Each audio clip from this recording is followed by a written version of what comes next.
ദൈവത്തിന് മഹത്വം. നമ്മുടെ പ്രതിദിന ആഹാരം മെയ് 31.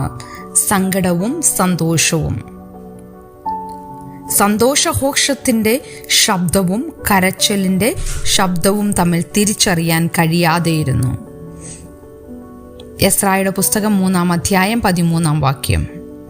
4 ആഴ്ചയ്ക്കുള്ളിൽ 3 വേർപാടുകൾ അനുഭവിച്ച ആഞ്ചലയുടെ കുടുംബം ദുഃഖത്താൽ പുളഞ്ഞു.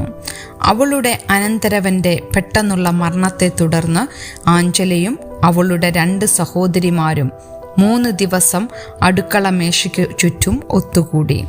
ഒരു പാത്രം വാങ്ങാനും ഭക്ഷണം എടുക്കാനും ശവസംസ്കാര ചടങ്ങിൽ പങ്കെടുക്കാനും മാത്രമാണ് പുറത്തുപോയത്. മേസന്റെ മരണത്തിൽ അവർ കരയുമ്പോൾ ഇളയ സഹോദരിയുടെ ഉള്ളിൽ വളരുന്ന പുതിയ ജീവന്റെ അൾട്രാസൗണ്ട് ഫോട്ടോകളിൽ അവർ സന്തോഷിച്ചു. കാലക്രമേണ എസ്രായുടെ പഴയ നിയമ പുസ്തകത്തിൽ നിന്ന് ആഞ്ചല ആശ്വാസവും പ്രതീക്ഷയും കണ്ടെത്തി. ബാബിലോണിയർ ദേവാലയം നശിപ്പിക്കുകയും അവരുടെ പ്രിയപ്പെട്ട നഗരത്തിൽ നിന്ന് അവരെ നാടുകടത്തുകയും ചെയ്ത ശേഷം ദൈവജനം യെരൂശലേമിലേക്ക് മടങ്ങുന്നതിനെ അത് വിവരിക്കുന്നു. ആലയം പുനർനിർമ്മിക്കുന്നത് എസ്രാ വീക്ഷിക്കവേ ദൈവത്തെ സന്തോഷിപ്പിക്കുന്ന സ്തുതികൾ കേട്ടു. എന്നാൽ പ്രവാസത്തിനു മുമ്പുള്ള ജീവിതത്തെ ഓർത്തിരുന്നവരുടെ കരച്ചിലും അവൻ ശ്രദ്ധിച്ചു.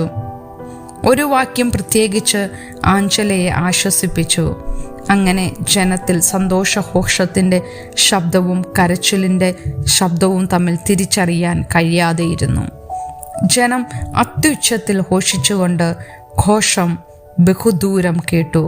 അഗാധമായ ദുഃഖത്തിൽ മുങ്ങിയാലും സന്തോഷം പ്രത്യക്ഷപ്പെടുമെന്ന് അവൾ തിരിച്ചറിഞ്ഞു. നാമും പ്രിയപ്പെട്ട ഒരാളുടെ മരണത്തിൽ ദുഃഖിച്ചേക്കാം, അല്ലെങ്കിൽ മറ്റൊരു നഷ്ടത്തിൽ വിലപിച്ചേക്കാം. അങ്ങനെയെങ്കിൽ ദൈവം നമ്മെ കേൾക്കുകയും ദൈവത്തിൻ്റെ കരങ്ങളിൽ നമ്മെ ചേർക്കുകയും ചെയ്യുന്നു എന്നറിഞ്ഞുകൊണ്ട് നമ്മുടെ വേദനയുടെ കരച്ചിൽ സന്തോഷിക്കുന്ന നിമിഷങ്ങൾക്കൊപ്പം ദൈവത്തോട് പ്രകടിപ്പിക്കാം. ചിന്തിക്കുക, നമുക്ക് ഒരേ സമയം സന്തോഷവും സങ്കടവും അനുഭവിക്കാൻ കഴിയുന്നുവെന്ന് നിങ്ങൾ